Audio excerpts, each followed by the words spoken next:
Barbara Lamb is a crop circle researcher and regressionist, both very intriguing aspects of her lengthy career.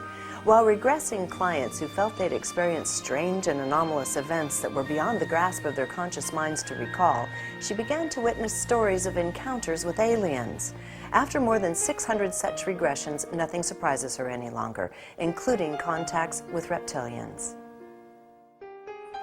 Well, I think that my clients have experienced quite a number of different, shall we say, subspecies of the reptilian group. And for all I know, they may even come from different planets or different places in the universe. Many of them seem to be extremely interested in human sexuality and in combining their reproductive material with human sexuality. Hybridization. Creating, yes, human reptilian hybrids. And one of my clients had 2 children who lived to be adults. And in one regression, she met them. We never expected this to happen, but she, in that one regression, went aboard a craft and was yet again with the reptilian male who had years earlier declared that he was her husband. And she was saying, as a very young woman, she said, "You can't be my husband. I have a husband back in Southern California," and gave his name.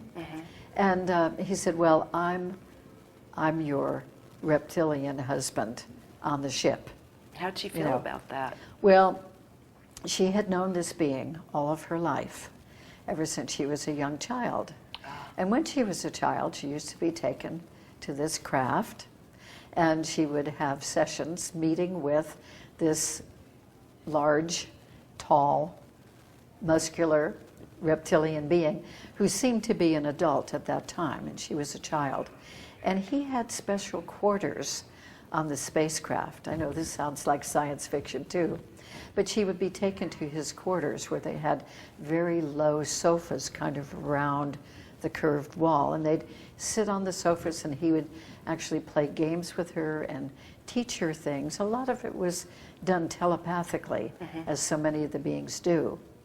And he was kind of a nice guide and a very nice friend, kind of like a friendly uncle. That's sort of how she felt about him. However, when she was about 9.5 years old, and she was taken for one of those experiences to that male being, he then said, "Okay, now we are to be married." For the full-length version of this incredibly intriguing story, go to ConsciousMediaNetwork.com.